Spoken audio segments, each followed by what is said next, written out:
जय भीम दोस्तों, मैं आपका दोस्त सुधीर कुमार जाटव और आपका स्वागत है मेरे channel real talk with Sudhir Kumar Jatav में।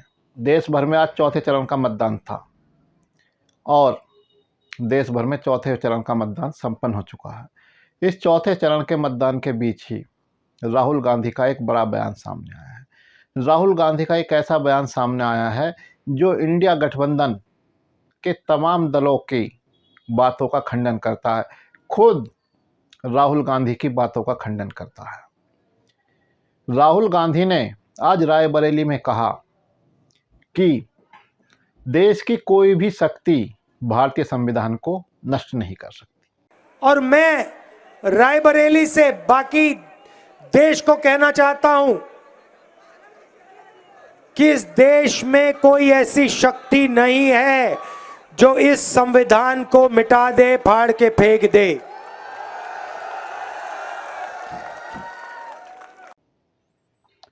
जबकि इसके विपरीत इंडिया गठबंधन अब से पहले यह प्रचार करता रहा है कि अगर भारतीय जनता पार्टी सत्ता में आती है तो वो भारतीय संविधान को बदल देगी, वो आपका वोट का अधिकार छीन लेगी।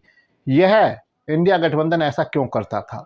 यह इंडिया गठबंधन ऐसा इसलिए करता था ताकि वो अनुसूचित जाति के मतदाताओं को भ्रमित कर सके, उनके अंदर संविधान बदलने का डर बैठा सके और इस डर को बैठा कर वो बहुजन समाज पार्टी के वोटों को अपने पाले में खींच सके। हालांकि प्रोफेसर दिलीप मंडल और सुप्रीम कोर्ट के एडवोकेट नितिन मेश्राम साहब बार बार कहते रहे कि इस देश में ऐसी कोई ताकत नहीं है जो संविधान को बदल सके।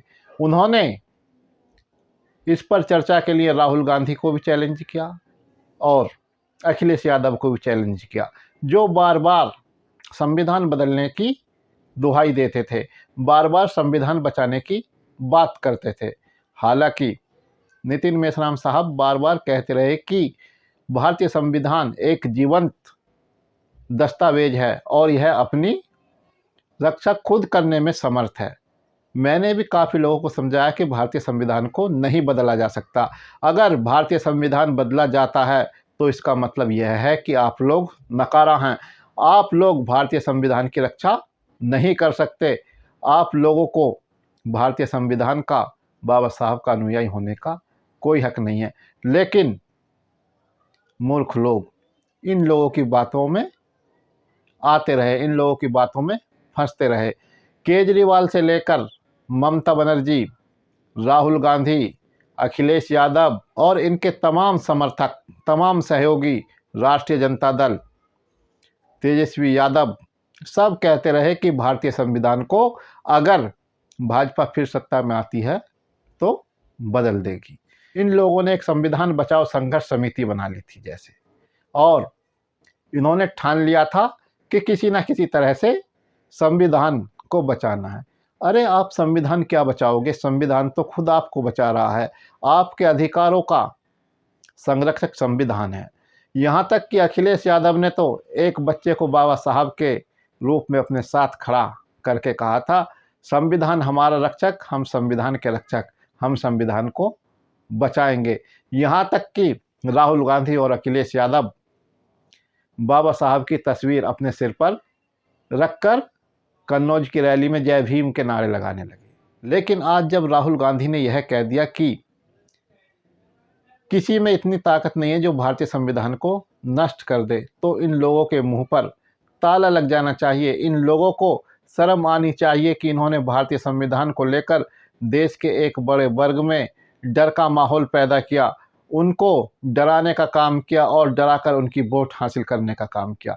इन लोगों ने पॉजिटिव राजनीति नहीं की, इन लोगों ने नेगेटिव राजनीति की। और डर की राजनीति का हश्र क्या होता है, अगर यह आपको देखना है, अगर यह आपको सीखना है तो मुस्लिमों से सीखिए, मुस्लिमों में देखिए। इंडिया गठबंधन का जो सबसे बड़ा घटक दल है कांग्रेस, 386 सीटों पर चुनाव लड़ रही है और उसने सिर्फ 16 मुस्लिमों को टिकट दिया है। समाजवादी पार्टी जो उत्तर प्रदेश में 63 सीटों पर चुनाव लड़ रही है, समाजवादी पार्टी ने मुस्लिमों को सिर्फ 4 टिकट दिए हैं। इस प्रकार आप देख सकते हैं कि मुस्लिम इनको 90-95% वोट देते हैं, लेकिन प्रतिनिधित्व के नाम पर शून्य कर देते हैं। इसी तरह से ये शून्य अनुसूचित जातियों को करना चाहते हैं, इसी तरह से ये शून्य दलितों को करना चाहते हैं। आप यकीन मानिए, अगर अनुसूचित जातियों के लिए, अनुसूचित जनजातियों के लिए आरक्षण नहीं होता, राजनीतिक आरक्षण नहीं होता, तो ये लोग आपको सामान्य सीटों पर तो छोड़िए, जो आज रिजर्व सीट है उन पर भी एक टिकट नहीं देते। जिस तरह से इन्होंने मुस्लिम समुदाय की अनदेखी की है, उसी तरह से इनके लिए अनुसूचित जाति अनदेखा होता। अगर ये लोग आज बाबा साहब की बात कर रहे हैं, अगर ये लोग आज भारतीय संविधान की बात कर रहे हैं, तो ये सिर्फ बहुजन समाज पार्टी की देन है, ये सिर्फ मान्यवर काशीराम साहब की देन है कि इन लोगों ने बाबा साहब को, भारतीय संविधान को घर घर तक पहुंचाया, उसके प्रति लोगों में जागरूकता पैदा की। लेकिन जब वो लोग भारतीय संविधान को समझने लगे, संविधान के प्रति जागरूक हुए, तो उनको बरगलाने वाले ठग आ गए। तो जब अब राहुल गांधी ने साफ कर दिया है कि किसी में इतनी ताकत नहीं है कि भारतीय संविधान को बदल सके, तो राहुल गांधी को बताना चाहिए कि इनकी जो ये भारतीय संविधान बचाओ संघर्ष समिति थी, क्या ये अब नहीं कहेगी कि भारतीय संविधान खतरे में है, भारतीय संविधान को बचाना है? क्या ये अब इस बात की गारंटी दे सकते हैं कि इस पर इनके इंडिया गठबंधन का रुख बदलेगा और यह झूठ बार बार नहीं दोहराएंगे कि भारतीय संविधान खतरे में है? भारतीय संविधान को भाजपा बदल देगी। भारतीय संविधान को कोई नष्ट नहीं कर सकता, तो भारतीय संविधान को भाजपा कैसे बदल सकती है? इनको विश्वास दिलाना चाहिए। इनकी इस आरक्षण बचाओ संघर्ष समिति ने अब तक ये झूठ क्यों बोला? इनकी इस आरक्षण बचाओ संघर्ष समिति ने देश के सामने, देश के एक बड़े वर्ग के सामने यह डर क्यों फैलाया?